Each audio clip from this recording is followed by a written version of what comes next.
Hello student, welcome to our YouTube channel online chemistry classes.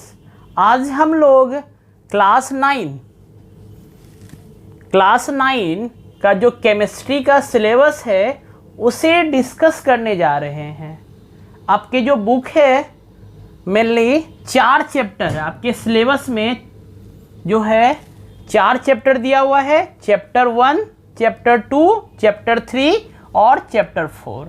जैसा कि आप लोग देख रहे हैं कि चैप्टर 1 में आपको जो स्टडी करना है मैटर इन आवर सराउंडिंग, ठीक है। और दूसरा चैप्टर जो है आपको स्टडी करना है is matter around us pure, ठीक है। और आपका जो तीसरा चैप्टर है वो atoms and molecules, atoms and molecules. और आपका जो फोर्थ एंड लास्ट चैप्टर है वो स्ट्रक्चर ऑफ एटम है, ठीक है। और ये जो क्लास 9 का जो केमिस्ट्री का सिलेबस है ये आपके लिए बहुत ज़्यादा इम्पोर्टेंट है, क्योंकि इसका कोरिलेट है क्लास 11th या तो आप 12th में जाइएगा तो इसका जितना भी चीज़ है वहाँ पे आपको यूज़ होगा। जैसे स्ट्रक्चर ऑफ एटम आपको क्लास 11th में भी स्टडी करना है, ठीक है। इसलिए basic point of view, basic जो भी है वो आपको क्लास 9th में पढ़ना है। और एटम्स एंड मॉलिक्यूल्स इसको भी थोड़ा थोड़ा आप क्लास 11th में डिस्कस करेंगे, ठीक है। तो आज हम लोग ये जो सिलेबस है इसके बारे में तो कंप्लीट डिस्कस करने जा रहे हैं। जैसा कि चैप्टर 1 है मैटर इन आवर सराउंडिंग, यहाँ पे आप लोगों को इस चैप्टर में बेसिकली सबसे पहले आपको पढ़ना होगा मैटर क्या होता है, व्हाट इज़ मैटर, ठीक है। फिर आपको स्टार्ट करना होगा कि क्लासिफिकेशन ऑफ मैटर, मैटर का क्लासिफिकेशन क्या होता है, ठीक है। तो जनरली आप लोगों को पता है मैटर का 2 तरह से हम लोग क्लासीफाई करते हैं, on the basis of physical property और on the basis of chemical property. और फिजिकल प्रॉपर्टी के बेसिस पे जो मैटर को जो क्लासीफाई किया गया है वो सॉलिड, लिक्विड और गैस है, जिसको आप चैप्टर 1 में स्टडी करेंगे। और केमिकल प्रॉपर्टी पे जो मैटर का जो क्लासिफिकेशन किया गया है जिसको आप चैप्टर 2 में पढ़ेंगे, ठीक है। और आप लोग को इस चैप्टर में मैटर के बारे में स्टडी करना है। और मैटर का एविडेंस, आपको पता है कि मैटर जो होता है, matter is made of particles, matter जो है पार्टिकल से बना हुआ है, उसका क्या क्या एविडेंस है उसके बारे में आपको स्टडी करना है। कैरेक्टरिस्टिक ऑफ मैटर, मैटर का क्या क्या कैरेक्टरिस्टिक होता है उसके बारे में आपको डिस्कस करना है। उसके बाद जो है आप कुछ सॉलिड है, लिक्विड है, गैस है, इसका जनरल प्रॉपर्टी क्या होता है उसके बारे में आपको डिस्कस करना होगा, ठीक है। उसके बाद आपको जो है इस चैप्टर में जो इम्पोर्टेंस सब है, जैसे आपको थोड़ा सा केल्विन स्केल, टेम्परेचर, ठीक है, सेल्सियस से केल्विन में कैसे कन्वर्ट करते हैं, ठीक है। और सेल्सियस से केल्विन में, केल्विन से सेल्सियस में किस तरह से कन्वर्ट करते हैं उसको स्टडी करना है। इवोपोरेशन क्या होता है, what are the factor affecting the evaporation, ठीक है, कौन कौन सा फैक्टर है जो इवोपोरेशन पे इफेक्ट करता है। उसके बाद कूलिंग इफेक्ट ऑफ इवोपोरेशन क्या होता है। इसके बाद आप डिस्कस कीजिएगा जो 4th एंड 5th स्टेट है मैटर का, जो है एक प्लाज्मा है, ठीक है, और एक है बीईसी।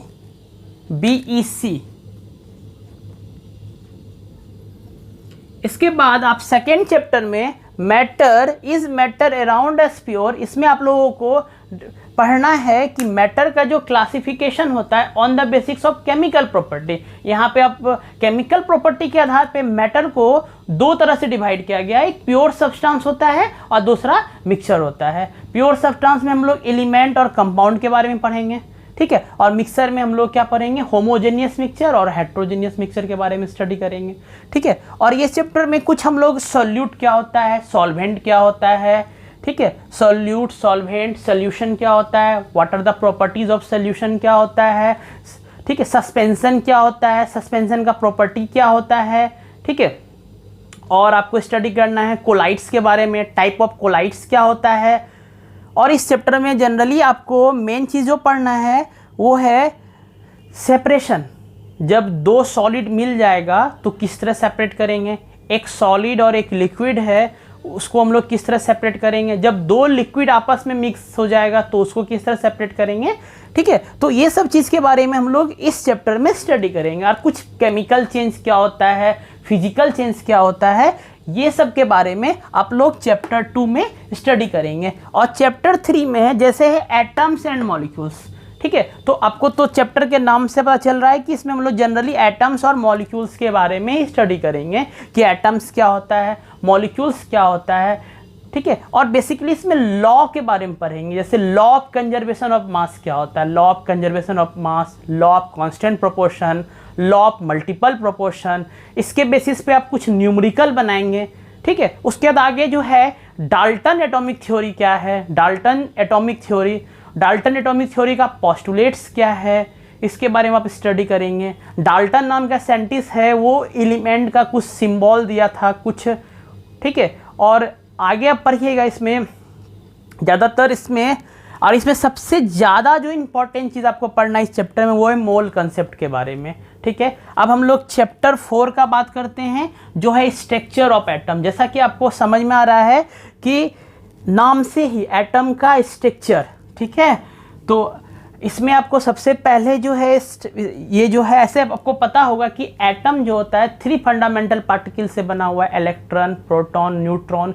इलेक्ट्रॉन का डिस्कवर किस तरह से हुआ, किसने किया था डिस्कवर, प्रोटॉन का डिस्कवर किसने किया था, न्यूट्रॉन का डिस्कवर किसने किया था, आप इस चैप्टर में स्टडी करेंगे। उसके बाद बहुत सारे साइंटिस्ट जो है एटम को किस तरह से तैयार किया है, वो अपना अपना थेसिस दिया था, कुछ कुछ पोस्टुलेट्स दिया है जो उसका ड्रॉबैक, जैसे एक जो पहला साइंटिस्ट था वो थॉमसन मॉडल ऑफ एटम, ठीक है, एटम के बारे में बताया। थॉमसन नाम का साइंटिस्ट है, उसने एटम के बारे में बताया, उसका कुछ पोस्टुलेट्स आ गया, ठीक है। उसके बाद जो है एक साइंटिस्ट है आपका बोर्ड नाम का साइंटिस्ट है, ठीक है, उसने भी कुछ एटम के बारे में बताया, ठीक है। नील्स बोर नाम का साइंटिस्ट है, उसने बताया है। इसके बाद जो है आप इस चैप्टर में स्टडी करेंगे आइसोटॉप्स क्या होता है, आइसोबार क्या होता है, रेडियो एक्टिव आइसोटॉप्स क्या होता है, what is the relationship between isotopes and isobar, ठीक है। बेसिकली आपको इस चैप्टर में ये सब चीज़ के बारे में स्टडी करना है, ठीक है। और अब जो नेक्स्ट लेक्चर जो बनाएंगे वो जो है लेक्चर जो बेस्ड होगा आपका मैटर इन आवर सराउंडिंग। इस चैप्टर को हम लोग नेक्स्ट लेक्चर में स्टार्ट करेंगे। तब तक के लिए थैंक यू।